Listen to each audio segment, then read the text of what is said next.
दांत वाली बहू। रंजना कभी ब्रश नहीं करती थी।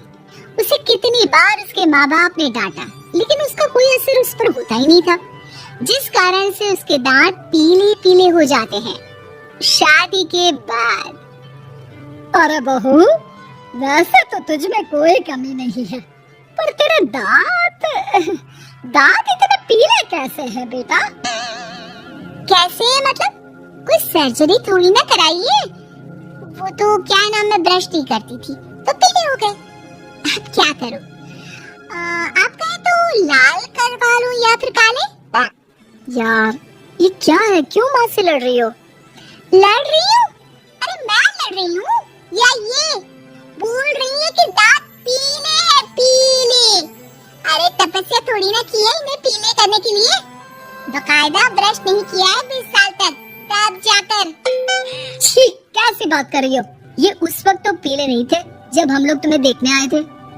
अरे तब साफ करवा लिया होगा डेंटिस्ट के पास जाकर। अब देखो कैसे पीले पीले लग रहे हैं। रंजना सास की तरफ गुस्से से देखती है। फिर शुरू हो गई पीले पीले पीले। अरे पीले तो तब भी थे जब मेरे हाथ का रसगुल्ला उड़ा उड़ा कर खा रही थी और बोल रही थी, लड़की नहीं गुणों का खजाना दे रहे भाई साहब आप। अब वो लोग करते भी तो क्या करते, पीले दांत वाली बहू पल्ले पड़ी थी तो झेलना तो था ही। एक दिन कीर्तन में रंजना गाना गा रही थी। अरे कमला बहन, माँ का द्वार आया तो सब शुद्ध होकर आते हैं, फिर अपनी बहू को ब्रश भी नहीं कराती तुम। दूर से पीले पीले दांत भक्ति में बाधा उत्पन्न कर रहे हैं। अरे कोई 2 साल के बच्चे थोड़ी ना लेकर आई हूँ मैं बहू बनाकर। अच्छी खासी लड़की है, अरे कैसे करवाऊं ब्रश? ये तो उसे खुद करना चाहिए ना। अब माँ बाप तो इसके जैसे तैसे निपटा दिए, ये नहीं सोचा कि सास कैसे संभालेगी। सास बहू को लेकर घर आ जाती है, लेकिन सोच लेती है कि अब इसे लेकर कहीं नहीं जाएगी। अगले रोज बहू कहती है, अरे क्या हो गया, मंदिर नहीं जाना क्या? कीर्तन का वक्त हो रहा है। मेरी मधुर वाणी से कान्हा जी जागते ही और सोते हैं। आप तो जानती है ना उनकी भक्ति में कितना मन लगता है मेरा। वो क्या है ना, तबीयत ठीक नहीं लग रही है मेरी, आराम करूंगी मैं। तबीयत ठीक नहीं लग रही? अभी तो मिथुन के गाने पर नाच रही थी आप, और अब बोल रही है कि तबीयत ठीक नहीं लग रही। अरे भक्ति में मन लगा लो सासू माँ, ऊपर जाना है, क्या मुंह दिखाओगी आप? हाँ? सास को बहू की बात पर गुस्सा आ जाता है। मैं क्या मुंह दिखाऊंगी, इसकी चिंता तो ना कर, समझी? अपने मुंह की चिंता कर, जो ये पीले पीले दांत लेकर हर जगह पहुंच जाती है। पता है लोग कितना मजाक बनाते हैं। ना जी ना, मैं नहीं जाना कहीं तेरे साथ। तो ये बात है, कोई ना, मत जाओ, मैं अपने कमरे में ही बैठकर भक्ति कर लूंगी। ऊपर वाला दांत थोड़ी ना देखता है, मन देखता है, भावना देखता है। और अरे बस बस, तू सब कुछ दिखा, बस ये सफेद चमकदार दांत ना दिखाना किसी को, है? जा यहाँ से। बहू को सास की बात का कोई फर्क नहीं पड़ता, वो तो जैसी थी वैसी ही रह जाती है। सुबह नहाकर किचन में खाना बनाना, फिर खाना खाना, कीर्तन भजन करना और सो जाना। एक दिन, माँ जी मैं सहेली के घर जा रही हूँ, शाम को लेट आऊंगी। हाँ, तो जाना, मैंने कौन सा तेरी आरती करनी है घर पर बैठकर।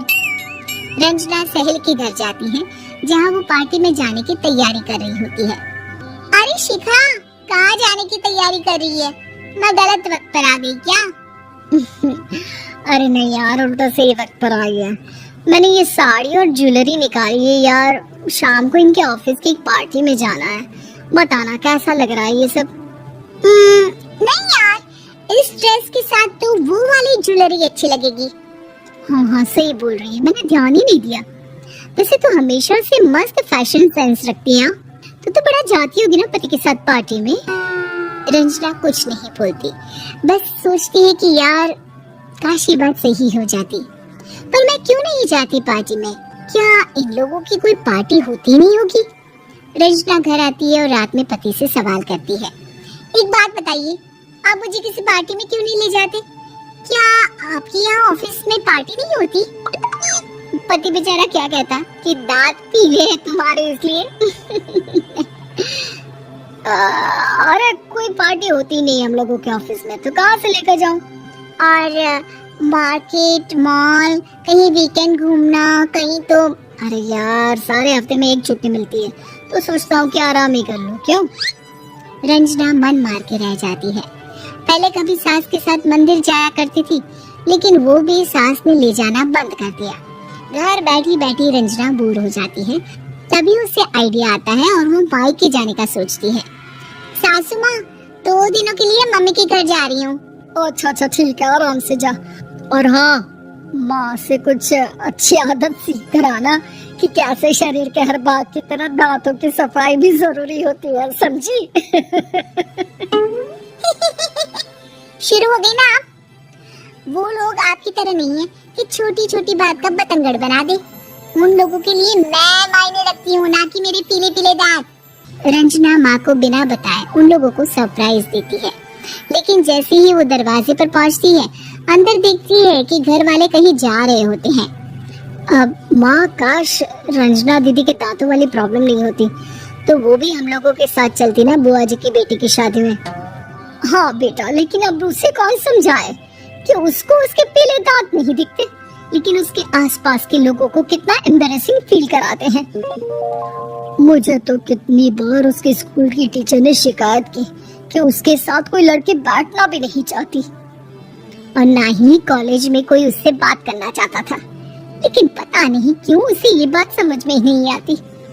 कोई कमी नहीं है उस लड़की में, बस यही कि दांत पीले हैं। वो तो भला हो जीजा जी और उनकी माँ का, जो दीदी को जैसी है वैसे ही रखा हुआ है।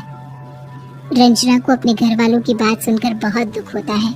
वो सोचती है कि वो क्या करे, लेकिन फिर वो सीधा डेंटिस्ट के पास जाती है, अपने दांत चमकाती है और कसम खाती है कि वो रोज ब्रश करेगी। और क्या हो गया? तुम तो 2 दिनों के लिए गई थी ना, पर कोई ना, अच्छा है, चलो आ गई तो। रंजना सास के सामने आकर खड़ी हो जाती है और पूरी स्माइल करती है, उसके चमकदार दांतों को दिखाती हुई। हैं? चले मंदिर?